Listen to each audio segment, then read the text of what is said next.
Alhamdulillahilladzi hadana li hadza wa ma kunna linahtadiya laula an hadanallah.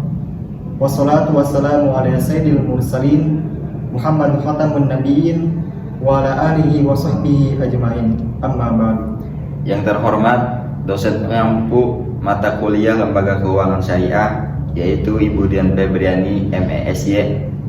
Perkenalkan, kami dari kelompok 9 yang akan mengulas dan memaparkan materi yang telah kami sampaikan pada kesempatan sebelumnya, yakni materi terkait lembaga pengelolaan zakat. Sebelum masuk ke materi, alangkah baiknya kita perkenalan terlebih dahulu. Baik, saya Siti Atika Heriana dengan NIM 2011383. Saya Titi Sugiyarti dengan NIM 201130060. Saya Dodi Setiawan dengan NIM 201130067. Saya Muhammad Lailul Abidin dengan NIM 201130066. Baik, untuk mempersingkat waktu, langsung saja kita ke materinya. Selamat menyaksikan. Baik, di sini saya akan memaparkan pengertian lembaga pengelolaan zakat. Lembaga pengelolaan zakat atau yang biasa disingkat dengan LPZ adalah institusi yang bergerak di bidang pengelolaan dana zakat. Menurut Undang-Undang Nomor 23 Tahun 2011 tentang Lembaga Pengelolaan Zakat, Pasal 1 Ayat 1 dinyatakan bahwa pengelolaan zakat adalah kegiatan perencanaan, pelaksanaan, dan pengordinasian dalam pengumpulan, pendistribusian, dan pendayagunaan zakat. Berdasarkan peraturan perundang-undangan di Indonesia, terdapat dua jenis lembaga pengelolaan zakat, yaitu yang pertama, lembaga amil zakat yang biasa disingkat menjadi BAZ, dan lembaga amil zakat yang biasa disingkat LAZ. Badan Amil Zakat adalah lembaga pengelolaan zakat yang dibentuk oleh pemerintah dan terdiri atas pemerintah dan masyarakat. Sedangkan lembaga amil zakat adalah lembaga pengelolaan yang dibentuk oleh masyarakat yang bergerak di bidang dakwah, pendidikan, sosial, dan kemaslahatan umat yang bertugas yakni mengumpulkan, mendistribusikan, dan mendayagunakan zakat. Dan secara umum diketahui setiap lembaga pengelolaan zakat sudah jelas ketentuannya bahwa dana yang dikelola bukan milik lembaga tersebut, melainkan milik mustahik. Lembaga hanya berhak menggunakan hak operasionalnya sebesar 1/8 dari pendapatan. Baik, di sini saya akan menjelaskan tujuan dan fungsi lembaga pengelolaan zakat. Berdasarkan Undang-Undang Nomor 23 Tahun 2011, ada tujuan pengelolaan zakat. Yang pertama, ada meningkatkan efektivitas dan efisiensi dalam pengelolaan zakat. Pengelolaan zakat yang baik akan memudahkan langkah sebuah LPZ untuk mencapai tujuan inti dari zakat itu tersebut, yaitu mengoptimalisasikan zakat. Yang kedua, ada meningkatkan manfaat zakat untuk mewujudkan kesejahteraan masyarakat dan penanggulangan kemiskinan. Pengelolaan zakat yang dimaksud adalah bagaimana zakat tersebut disalurkan kepada orang-orang yang berhak dan yang mampu untuk mendapatkan hak zakat tersebut. Adapun fungsi pengelolaan lembaga zakat berdasarkan Undang-Undang Nomor 23 Tahun 2011, yang pertama, merencanakan pengumpulan, pendistribusian, dan pendayagunaan dana zakat. Yang kedua, melaksanaan pengumpulan, pendistribusian, dan pendayagunaan dana zakat. Yang ketiga, mengendalikan pengumpulan, pendistribusian, dan pendayagunaan dana zakat. Yang keempat, melaporkan dan mempertanggungjawabkan pelaksanaan pengelolaan dana zakat. Adapun dalil terkait tentang anjuran zakat dan manfaatnya sebagaimana dalam Quran surah Al-Baqarah ayat 277. A'udzubillahi minasyaitonirrajim. Bismillahirrahmanirrahim. Innal ladzina amanu wa 'amilus sholihat wa aqamus shalah wa atauz zakah lahum ajruhum 'inda rabbihim wa la khaufun 'alaihim wa la hum yahzanun.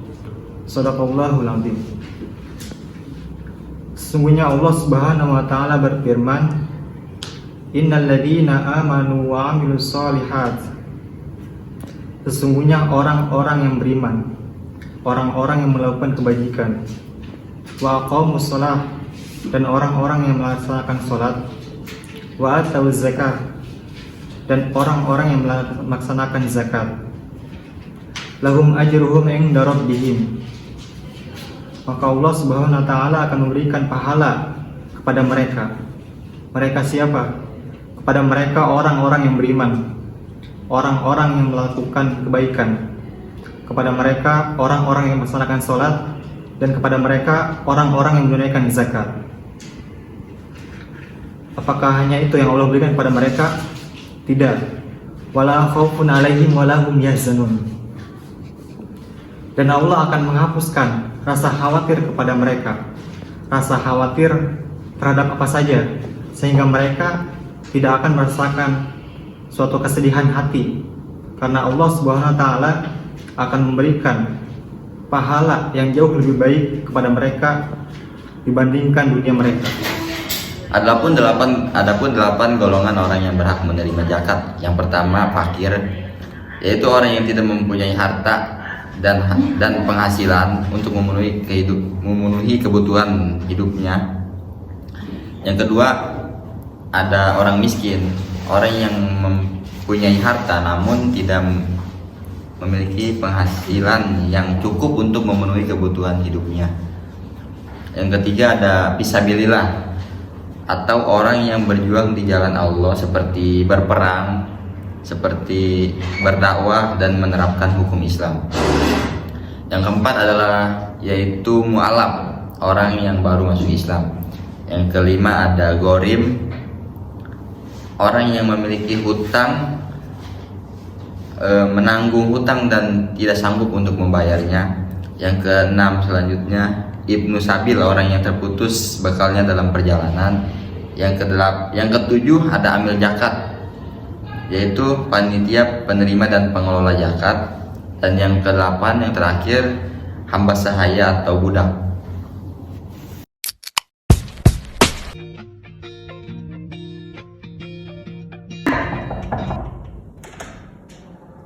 Assalamualaikum.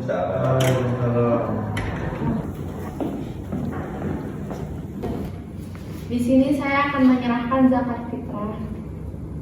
Baiklah, saya terima, ikuti niat saya ya. Ya. Pegang berasnya.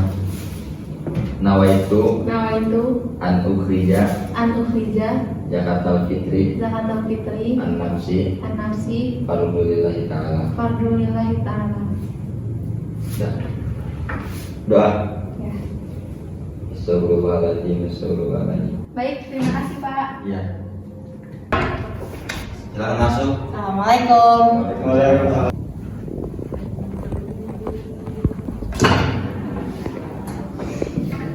Punten, di sini saya akan menyerahkan zakat mal saya. Baik, saya terima. Ikutin ya niatnya.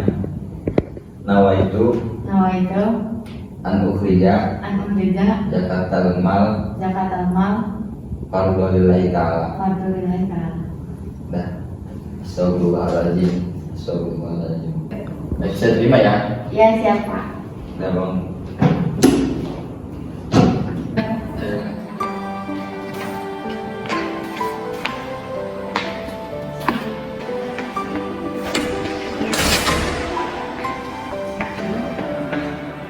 Alhamdulillah, ku syukuri semua. Terima kasihku ya Allah atas indahnya hidup. Alhamdulillah. Baik, cukup sekian dan terima kasih video yang dapat kami sampaikan. Kurang dan lebihnya mohon dimaafkan karena kami juga masih dalam tahap pembelajaran. Wassalamualaikum warahmatullahi wabarakatuh. Thanks for watching.